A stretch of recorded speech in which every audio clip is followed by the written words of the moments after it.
أعوذ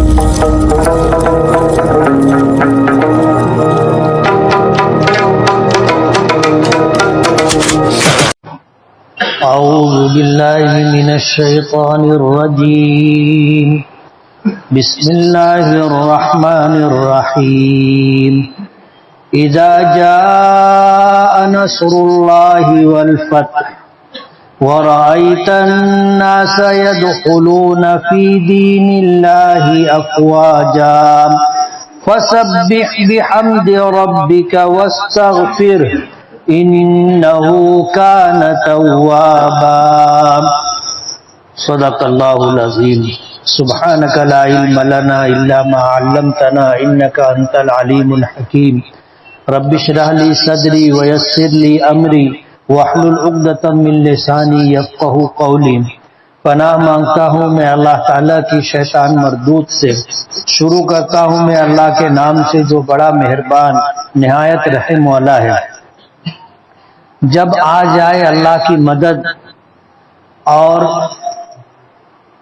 فتح فیصلہ اور آپ دیکھیں لوگوں کو کہ داخل ہو رہے ہیں اللہ کے دین میں فوج در فوج، پس آپ اللہ کے اپنے پروردگار کی حمد اور تعریف کیجئے اور پاکی بیان کیجئے اور استغفار کیجئے اللہ سے، بے شک وہ بڑا توبہ قبول کرنے والا معاف کرنے والا ہے۔ یہ سورہ نصر ہے، نزول کے اعتبار سے مدنی ہے، اس میں 3 آیتیں ہیں۔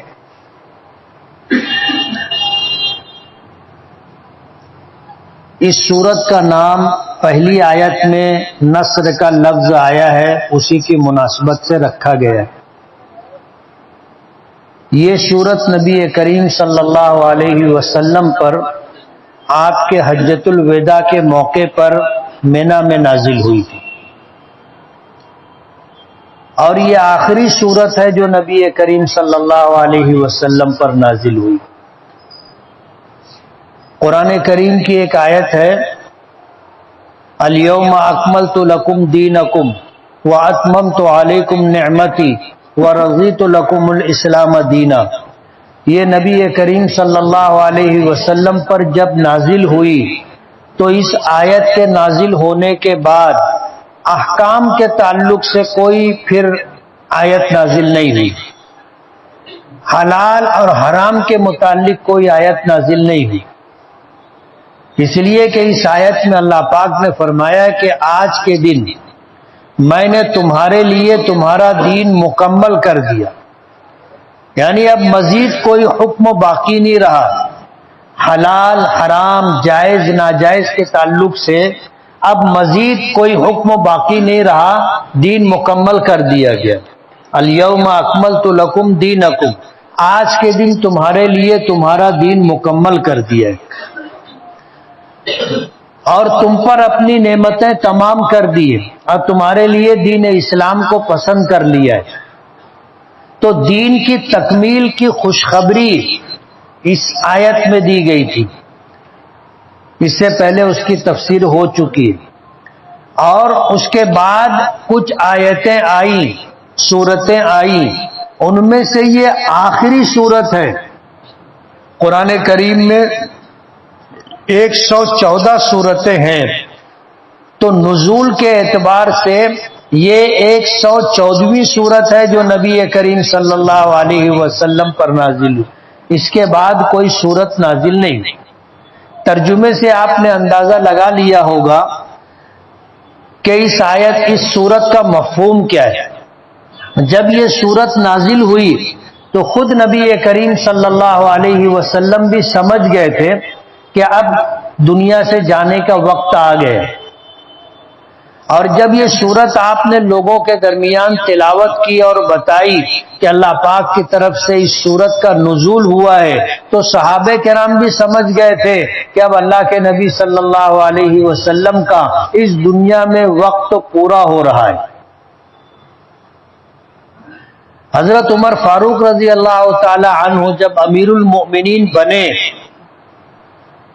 تو انہوں نے اپنی ایک مجلس مشاورت بنائی تھی، مجلس مشاورت، کہ کسی مسئلے پر اگر فیصلہ کرنا ہو تو کیا فیصلہ کرنا چاہیے۔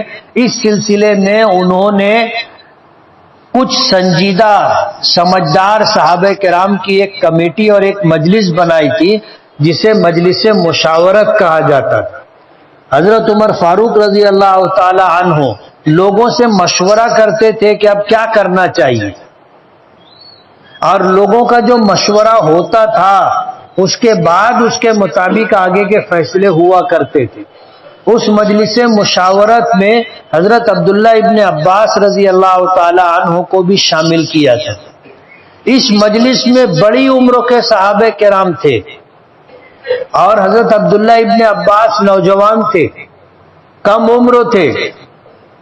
تو اس مجلس میں جو بڑی عمروں کے صحابہ کرام تھے انہوں نے حضرت عمر فاروق رضی اللہ تعالی عنہ سے کہا کہ یہ ہمارے بچے جیسا ہے، اس کو آپ نے اپنی مجلس مشاورت میں شامل کیا ہے۔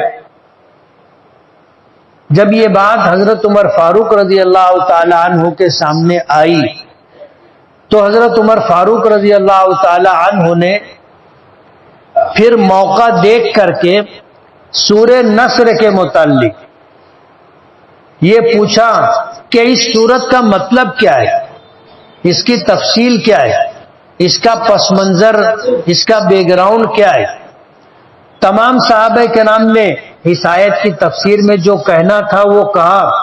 جب حضرت عبداللہ ابن عباس رضی اللہ تعالی عنہ کا نمبر آیا تو حضرت عمر فاروق نے ان سے پوچھا کہ بھتیجے تمہاری کیا رائے ہے، اس سورت کے متعلق تم نے کیا سمجھا ہے؟ حضرت عبداللہ ابن عباس نے کہا کہ امیر المومنین، اس سورت میں نبی کریم صلی اللہ علیہ وسلم کی موت کی خبر دی گئی کہ اب آپ کا وقت تو پورا ہو گیا ہے۔ حضرت عمر فاروق رضی اللہ تعالی عنہ نے جواباً فرمایا کہ بھتیجے میں بھی یہی سمجھتا ہوں۔ یہ سورت حجۃ الوداع میں جب آپ حج کے لیے تشریف لے گئے، ذی الحجہ کا مہینہ تھا، 24 ذی القعدہ کو آپ مدینے سے نکلے تھے اور 4 ذی الحجہ کو آپ مکہ مکرمہ پہنچے تھے، اور اس کے بعد آپ نے عمرہ ادا کیا، اور عمرہ ادا کرنے کے بعد پھر آپ نے حج کیا، اور دوران حج منا میں آپ پر یہ سورت نازل ہوئی۔ اور اس سورت کے نزول کے بعد نبی کریم صلی اللہ علیہ وسلم خود بھی اور اسی طرح سمجھدار آپ کے مزاج کو جاننے والے صحابہ کرام نے بھی سمجھ لیا تھا کہ اب اللہ کے رسول ہمارے درمیان نہیں رہیں گے۔ اس سورت کے نازل ہونے کے بعد مدینہ منورہ پہنچ کر نبی کریم صلی اللہ علیہ وسلم نے ایک مرتبہ مسجد نبوی کے منبر پر بیٹھ کر کے یہ بات فرمائی کہ اللہ تعالیٰ نے اپنے بندوں میں سے ایک بندے کو اختیار دیا ہے کہ وہ دنیا میں رہنا چاہے تو دنیا میں رہے اور آنا چاہے آخرت میں تو واپس آ جائے۔ اس بندے نے اب جانا قبول کر لیا ہے۔ حضرت ابو بکر صدیق رضی اللہ تعالی عنہ رونے لگے۔ تمام صحابہ کرام حضرت ابو بکر کے رونے کو دیکھ کر کے آپس میں بات کرنے لگے کہ یہ بوڑھا آدمی کیوں رو رہا ہے۔ حضور نے تو کسی اللہ کے بندوں میں سے کسی بندے کے متعلق یہ بات کہی ہے، لیکن بعد کے حالات سے صحابہ کرام نے سمجھ لیا کہ اللہ کے نبی صلی اللہ علیہ وسلم کی بات اگر کسی نے سمجھی تھی تو وہ حضرت ابو بکر صدیق تھے۔ سمجھ گئے تھے کہ اللہ کے نبی اپنے متعلق یہ بات کہہ رہے تھے، اسی لیے وہ رونے لگے تھے۔ تو حضور نے کئی موقع پر اس طرف اشارہ کیا۔ اپنی دنیا سے جانے سے پہلے جب آپ نے ایک لشکر حضرت اسامہ ابن زید رضی اللہ تعالی عنہ کی سرکردگی میں بنایا اور اسے روانہ کرنا چاہا تو اس موقع پر آپ کے ارشادات سے بھی یہ بات معلوم ہوتی ہے۔ حضرت معاذ رضی اللہ تعالی عنہ کو یمن کا گورنر بنا کر کے روانہ کیا تو حضور خود بنفس نفیس سواری کے ساتھ ساتھ چل رہے تھے۔ حضرت معاذ رضی اللہ تعالی عنہ کہنے لگے کہ اللہ کے رسول آپ سوار ہو جائیں، میں پیدل چلتا ہوں، تو حضور نے فرمایا کہ نہیں۔ حضرت معاذ نے کہا کہ اللہ کے رسول میں بھی گھوڑے سے اتر جاتا ہوں، آپ کے ساتھ پیدل چلتا ہوں، تو حضور نے فرمایا کہ نہیں، تم گھوڑے پر سوار رہو۔ اور اس موقع پر جو باتیں حضرت معاذ سے حضور نے فرمائی تھی اس میں ایک بات یہ بھی تھی کہ معاذ ممکن ہے کہ اب اس کے بعد تمہاری میری ملاقات نہ ہو، اور ایسا ہی ہوا۔ حضرت معاذ گئے ملک یمن، تو آپ حضرت معاذ کی واپسی سے پہلے حضور کا وصال ہو گیا، تو اشارتاً نبی کریم صلی اللہ علیہ وسلم نے لوگوں کو بتانا شروع کر دیا تھا، اور اس صورت میں نبی کریم صلی اللہ علیہ وسلم کی بعثت کا جو مقصد تھا اور دنیا میں رہنے کا جو مقصد تھا اس کے پورا ہونے پر آپ کو واپسی کی اطلاع دی گئی تھی۔ ترجمہ آپ نے سنا کہ جب آ جائے اللہ کی مدد اور فیصلہ، فتح، جب آ جائے اللہ کی مدد اور مکہ فتح ہو جائے۔ اللہ کی مدد تو سمجھی جاتی ہے کہ اللہ تعالیٰ کی مدد آئے گی تو کس شکل میں آئے گی۔ فتح سے مراد فتح مکہ ہے۔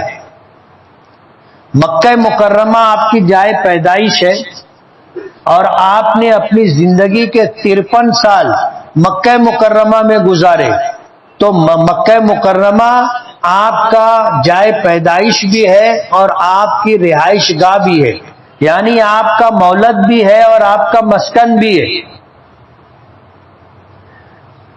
40 سال کی عمر مکمل ہونے پر اللہ پاک نے آپ کو نبوت و رسالت سے سرفراز فرمایا، اور 13 سال تک نبی کریم صلی اللہ علیہ وسلم دعوت و تبلیغ کا کام، رسالت کی ذمہ داری پوری کرتے رہے۔ مکے والوں نے حد درجہ تنگ کیا آپ پر اور آپ کے صحابہ کرام پر۔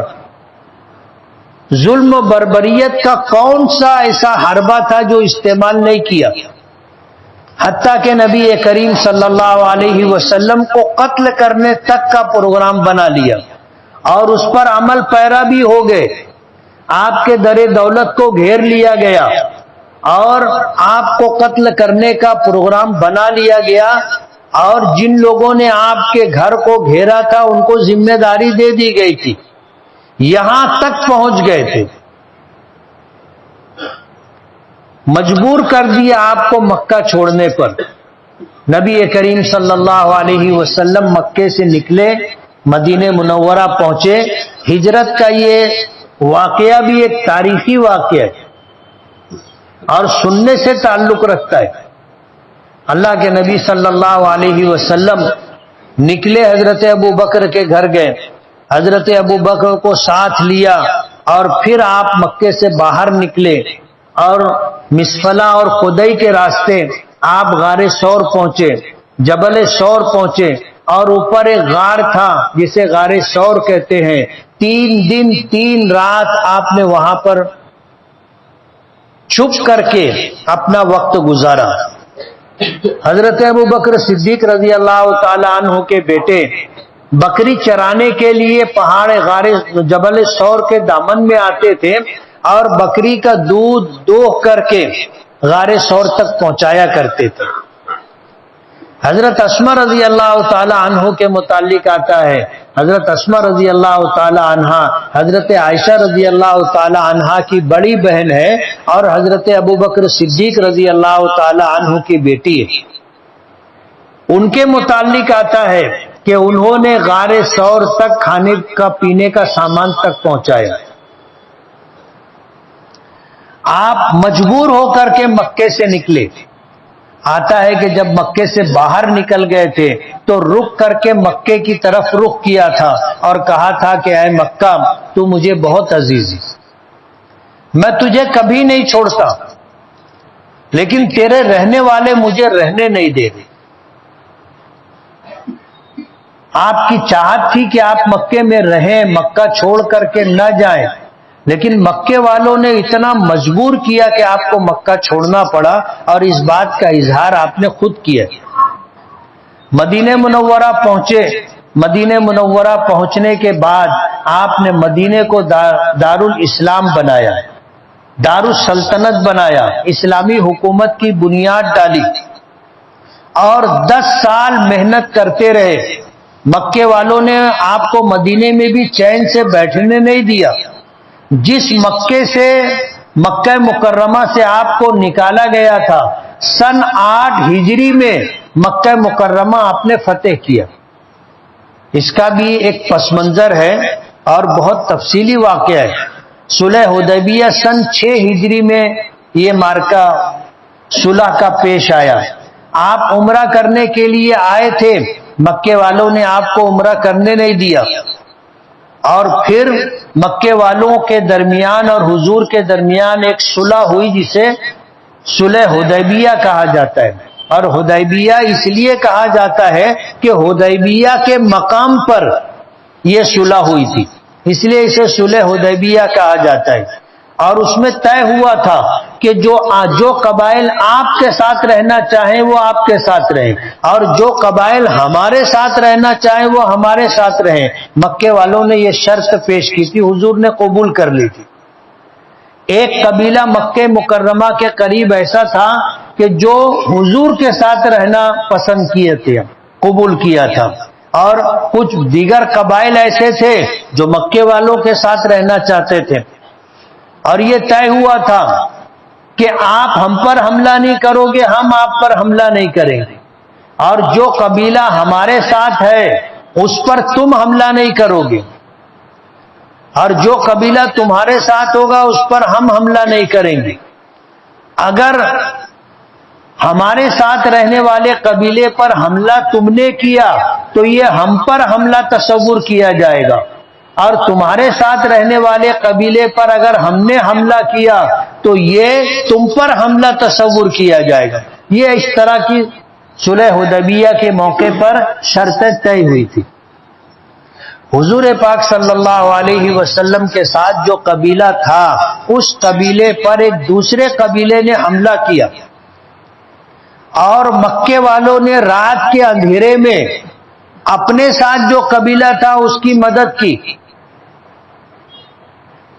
اور جو قبیلہ حضور کے ساتھ تھا اس پر انہوں نے حملہ کیا، اور بہت سو کو قتل کر دیا، بہت سو کو تہس نہس کر دیا۔ اس قبیلے کے کچھ لوگ مدینہ منورہ پہنچے، بچا کر کے، جان بچا کر کے نکلے اور مدینہ پہنچے، اور نبی کریم صلی اللہ علیہ وسلم کو اس پورے واقعے کی خبر دی۔ حضور پاک صلی اللہ علیہ وسلم نے اعلان کر دیا کہ مکے والوں نے صلح حدیبیہ کے معاملات میں خلاف ورزی کی ہے، اور جو قبیلہ ہمارے ساتھ تھا اس قبیلے پر حملہ کیا گیا تو مکے والوں نے ان کی پوری مدد کی، اس لیے ہمیں اب مکے پر چڑھائی کرنا ہے۔ حالانکہ نبی کریم صلی اللہ علیہ وسلم کی عادت شریفہ جنگوں کے معاملے میں کچھ اور تھی۔ اگر آپ کو ادھر جانا ہو، مشرق میں جانا ہو، تو آپ بتاتے نہیں تھے کہ ہمیں مشرق میں جانا ہے اور کیوں جانا ہے، کس قبیلے پر حملہ کرنا ہے، نہیں بتاتے تھے، اور اس رخ پر سفر نہیں کرتے تھے۔ مدینے سے نکلتے تھے تو یا تو مغرب کی طرف جاتے تھے، یا شمال کی طرف جاتے تھے، یا جنوب کی طرف جاتے تھے، مشرق کی طرف نہیں جاتے تھے، اور کافی سفر طے کرنے کے بعد پھر رخ تبدیل کرتے تھے۔ لیکن مکہ مکرمہ کے متعلق دو ٹوک آپ نے اعلان کیا کہ مکے والوں نے صلح حدیبیہ کے دفعات کی معاہدے میں کی گئی شرطوں کی خلاف ورزی کی ہے، اس لیے ہم مکے پر چڑھائی کرنے جا رہے ہیں، اعلان کر دیا اور صحابہ کرام کو تیاری کا حکم دے دیا۔ مکے والوں کو خبر ہو گئی، ان کے جاسوس رہتے تھے، جاسوسوں نے مکے والوں کو خبر دے دی کہ تم نے جو حرکت کی ہے اور معاہدے کی خلاف ورزی کی ہے، اس کی وجہ سے حضور نے مکے پر حملہ کرنے کا، چڑھائی کرنے کا فیصلہ کر لیا ہے اور اعلان کر دیا ہے۔ اب مدینے میں تیاری چل رہی ہے، کبھی بھی مکے پر حملہ ہو سکتا ہے۔ ابو سفیان جو مکے میں سردار کی حیثیت رکھتے تھے، ان کی ایک بیٹی ام حبیبہ رضی اللہ تعالی عنہا حضور کے نکاح میں تھی، ام المومنین حضرت ام حبیبہ رضی اللہ تعالی عنہا، حضرت ام حبیبہ رضی اللہ تعالی عنہا حضور کی بیوی تھی۔ ابو سفیان نے مکے سے مدینے کا سفر کیا اور آ کر اپنی بیٹی ام حبیبہ سے ملاقات کی اور کہا کہ تم حضور سے سفارش کرو کہ ہم سے معاہدے کی خلاف ورزی ہو گئی ہے، ہم معاہدے کی تجدید کرنا چاہتے ہیں، از سر نو معاہدہ کرنا چاہتے ہیں۔ اور بیٹھنا چاہا تو ٹاٹ بچھا ہوا تھا، اس پر بیٹھنے لگے تو حضرت ام حبیبہ نے روکا کہ روکو، وہ ٹاٹ لپیٹ کے ہٹا دیا اور کہا کہ بیٹھ جاؤ۔ تو ابو سفیان کہنے لگے کہ بیٹی ایک بات بتاؤ، یہ ٹاٹ میرے قابل نہیں تھا یا میں ٹاٹ کے قابل نہیں تھا؟ تو حضرت ام حبیبہ رضی اللہ تعالی عنہا نے جواب دیا کہ یہ میرے آقا جناب رسول اللہ صلی اللہ علیہ وسلم کا بستر ہے اور تم مشرک ہو اور مشرک ناپاک ہوتا ہے، اس لیے تم اس پاک بستر پہ نہیں بیٹھ سکتے، اس لیے میں نے بستر اٹھا دیا۔ تو ابو سفیان کو اندازہ ہو گیا، کہنے لگے کہ بیٹی مجھ سے جدا ہونے کے بعد تم بہت بدل گئی۔ ام حبیبہ نے کوئی جواب نہیں دیا۔ ابو سفیان کہنے لگے کہ تم حضور سے سفارش کر دو کہ معاہدہ پھر سے کر لیں۔ ام حبیبہ نے انکار کر دیا کہ ہم عورتیں مردوں کے معاملات میں نہیں بولتی، یہ تمہارا معاملہ ہے، تم دیکھو۔ ابو سفیان وہاں سے نکلے، حضرت فاطمہ رضی اللہ تعالی عنہ کے پاس آئے اور آ کر کے کہنے لگے کہ حضور سے سفارش کر کے ہمارا معاہدہ پھر سے کروا دو۔ تو حضرت فاطمہ رضی اللہ تعالی عنہ نے بھی یہی جواب دیا کہ ہم مردوں کے معاملات میں دخل نہیں دیتی۔ اس کے بعد ابو سفیان نے حضرت حسن اور حضرت حسین سے کہا کہ تم چل کے اپنے نانا سے سفارش کر دو۔ بچے تھے، یہ 5 سال 6 سال کی عمر تھی۔ حضرت فاطمہ رضی اللہ تعالی عنہ نے روک دیا کہ تم بچوں کو اس معاملے میں مت ڈالو۔ ابو سفیان گئے تو حضور نے معاہدے سے انکار کر دیا۔ ابو سفیان سمجھ گئے کہ اب تو جنگ ہوگی، وہ واپس مکہ آئے۔ اللہ کے رسول صلی اللہ علیہ وسلم نے پوری تیاری کی اور مکے کی طرف رخ کیا، اور سن 8 ہجری میں مکہ مکرمہ فتح ہوا۔ جب مکے کے قریب حضور پہنچے تو آپ نے اعلان کیا اور تمام صحابہ کرام جن کی تعداد 10,000 یا اس سے زائد تھی، ان سے یہ کہا کہ ہر آدمی اپنا چولہا کھانا پکانے کے لیے الگ جلائے، ایک چولہے کے اوپر 2 لوگوں کا کھانا نہیں بنے گا۔ ایک جنگی حکمت عملی تھی۔ رات کا وقت تھا، ابو سفیان پہاڑ پر چڑھے اور چڑھ کر کے وہاں سے انہوں نے دیکھا کہ دور تک چولہے جل رہے۔ اب 10,000 لوگوں نے اپنا اپنا چولہا جلایا تو ظاہر بات ہے 10,000 چولہے جلے۔ ابو سفیان نے اندازہ لگایا کہ اگر ایک چولہے پر 10 آدمیوں کا کھانا پکے تو 10,000 چولہوں پر کتنے لوگ کھانا کھائیں گے، کتنے لوگ ہوں گے؟ تو ان کو ایسا لگا کہ 1,00,000 سے زائد لوگ آئے. یہ جنگی حکمت عملی تھی. ابو سفیان نے مکے والوں کو بتایا تو مکے والوں نے ہمت چھوڑ دی کہ اتنے بڑے لشکر کا تو ہم مقابلہ نہیں کر سکتے. حالانکہ آئے کتنے لوگ تھے؟ 10,000. لیکن حضور نے حکمت عملی ایسی اختیار کی کہ مکے والوں کو لگے کہ بہت بڑا لشکر آیا ہے، اور یہی چیز مکے والوں نے سمجھی، ہتھیار ڈال دیے. صبح ہوئی، ابو سفیان آئے، چھپ چھپا کر کے آئے اور آ کر حضور سے مل کر کے بات کرنا چاہتے تھے. تو حضرت عمر نے راستے میں دیکھ لیا، فوراً تلوار نکالی اور ان کو مارنے کے لیے دوڑے. تو وہ بھاگ کر کے حضور کی خدمت میں آئے اور آ کر کے پناہ مانگی، صلح کرنے کی بات کی. حضور نے فرمایا کہ جو ہے. اب اس کے بعد پھر مکے والوں نے ہتھیار ڈال دیے اور حضور فاتحانہ مکہ مکرمہ میں داخل ہوئے. پہلی آیت کے اندر یہ ہے کہ جب اللہ کی مدد آ جائے اور مکہ فتح ہو جائے، اس بات کی خبر دی گئی. مکہ سن 8 ہجری میں فتح ہو گیا اور سن 10 ہجری میں حضور نے حجۃ الوداع کیا. وَرَأَيْتَ النَّاسَ يَدْخُلُونَ فِي دِينِ اللَّهِ أَفْوَاجًا. جب اللہ کی مدد پہنچ جائے اور مکہ فتح ہو جائے اور آپ لوگوں کو اللہ کے دین میں فوج در فوج داخل ہوتا ہوا دیکھیں. مکہ فتح ہونے سے پہلے اکا دکا لوگ مسلمان ہوتے تھے اور مکہ مکرمہ اور عرب کے جو قبائل تھے وہ انتظار کر رہے تھے کہ مشرکین مکہ اور حضور اور ان کے صحابہ کرام میں کون جیتتا ہے یا کون غالب آئے گا، انتظار کر رہے تھے. جب مکہ مکرمہ فتح ہوا تو پورے کا پورا قبیلہ مسلمان ہونے لگا نا.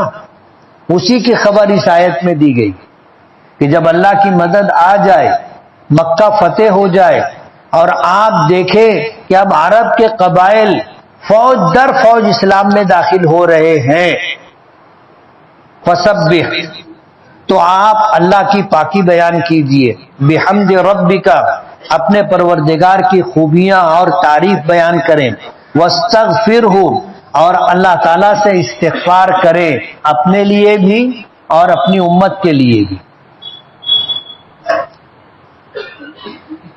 اللہ تعالیٰ سے اپنے لیے استغفار کرنے کا مطلب یہ ہوا کہ اللہ کے نبی صلی اللہ علیہ وسلم اپنی بخشش چاہیں، گناہوں کی معافی چاہیں. استغفار کا یہی مطلب ہوتا ہے، اور قرآن کریم میں کئی مقامات پر اس طرح کی بات آئی ہے. سورہ فتح کے شروع میں بھی یہی ہے، انا فتحنا لک فتحا مبینا لیغفر لک اللہ ما تقدم من ذنبک وما تأخر، کہ ہم نے آپ کو فتح مبین عطا کی، اور اس لیے تاکہ آپ کے اگلے پچھلے سارے معاملات بخش دیے جائے.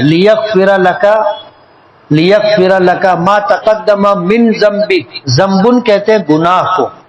اس کی نسبت اللہ کے نبی صلی اللہ علیہ وسلم کی طرف ہو تو اس کا معنی گناہ کا نہیں ہوگا، لیکن اس کا تذکرہ ہے.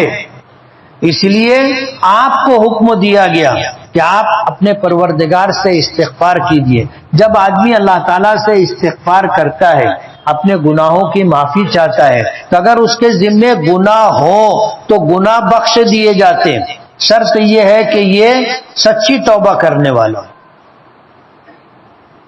اور اگر اس پر کوئی گناہ نہ ہو تو پھر اس کے درجات بلند کیے جاتے. اس لیے استغفار کا ایک مطلب یہاں پر یہ ہوگا کہ آپ اگر اپنے لیے استغفار کریں تو اس کا مطلب یہ ہے کہ آپ کے ذمے تو گناہ نہیں ہے جس کو معاف کیا جائے، لیکن اب آپ کے درجات بلند کیے جائیں گے. اور واستغفرہ، گناہ بخشوائیں اللہ سے، اور مفسرین نے لکھا ہے کہ اپنی امت کے لیے آپ استغفار کریں، امت کی بخشش کے لیے اللہ سے دعا کریں۔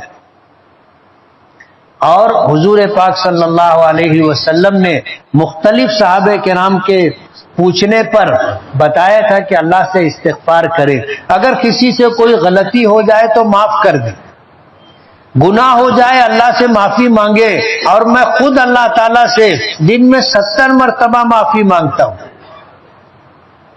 یہ بات حضور نے فرمائی۔ وَاسْتَغْفِرْهُ، آپ اپنے لیے اور اپنی امت کے لیے اللہ تعالیٰ سے بخشش طلب کرے، گناہوں کی معافی چاہے، اِنَّهُ كَانَ تَوَّابًا، بے شک اللہ تعالیٰ بڑا معاف کرنے والا اور توبہ قبول کرنے والا ہے۔ یہ قرآن کریم کی آخری صورت ہے جو آپ صلی اللہ علیہ وسلم پر نازل ہوئی۔ یہ 114ویں نمبر کی صورت ہے نزول کے اعتبار سے، ترتیب کے اعتبار سے یہ 110 نمبر کی صورت ہوگی قرآن کریم کی ترتیب کے اعتبار سے۔ نزول کے اعتبار سے یہ آخری صورت ہے۔ اس صورت کے نازل ہونے کے بعد نبی کریم صلی اللہ علیہ وسلم کثرت سے اللہ تعالیٰ کی پاکی بیان کرتے تھے، اللہ تعالیٰ کی حمد و تعریف کیا کرتے تھے، استغفار کیا کرتے تھے۔ مفسرین نے لکھا ہے کہ عمر کے آخری حصے میں ہر انسان کو یہی کرنا چاہیے جس کام کے کرنے کا آپ کو حکم دیا گیا تھا، اور وہ ہے اللہ تعالیٰ کی تسبیح اور اللہ تعالیٰ کی تعریف اور اپنے لیے استغفار۔ حضور پاک صلی اللہ علیہ وسلم نے فرمایا اعمار امتی ما بین 60 و 70، میری امت کی اوسطاً عمر 60-70 سال۔ اس سے پہلے بھی لوگ مرتے ہیں، کچھ لوگوں کو 70 سال سے زیادہ کی بھی عمر دی جاتی ہے، لیکن جب آدمی 60 سال کی عمر کو پہنچ جائے تو اب اس کو جو ہے ایک کام کرنا چاہیے، اور وہ کام یہ کہ آدمی اللہ کی تسبیح، اللہ کی تحمید، اللہ کی تعریف اور اللہ کی جو ہے خوبیاں بیان کرے اور اپنے لیے استغفار کرتا رہے۔ جب حضور کو اس بات کا حکم دیا گیا تو یہی کام ہم میں سے ہر ایک کو کرنا چاہیے۔ مفسرین نے ایک بات اور بھی لکھی ہے کہ آخر عمر میں آدمی کو تسبیح، تحمید اور استغفار کا اہتمام کرنا چاہیے۔ اب ظاہر بات ہے ہم میں سے کس کا آخری وقت ہے کسی کو معلوم نہیں۔ اب اگر 60 سال کی عمر ہماری نہیں بھی ہوئی ہے تو بھی ہمیں اپنی موت کا پتہ نہیں ہے کب آئے گی، اس لیے ہم میں سے ہر شخص کو تسبیح کا یعنی سبحان اللہ کہنے کا، تحمید کا یعنی الحمدللہ کہنے کا، اور استغفار کا استغفر اللہ کہنے کا اہتمام کرنا چاہیے۔ لوگ جوانی میں بھی مر جاتے ہیں، بچپن میں بھی انتقال ہو جاتا ہے، ادھیڑی میں بھی انتقال ہوتا ہے، بڑھاپے میں بھی لوگ مرتے ہیں۔ تو فسبح بحمد ربک واستغفرہ، اس آیت سے ہمیں بھی یہ پیغام دیا جا رہا ہے کہ پتہ نہیں ہم میں سے کس کا آخری وقت آ گیا ہے، اس لیے ہم میں کا ہر شخص تسبیح، تحمید اور استغفار کا اہتمام کریں گے نا؟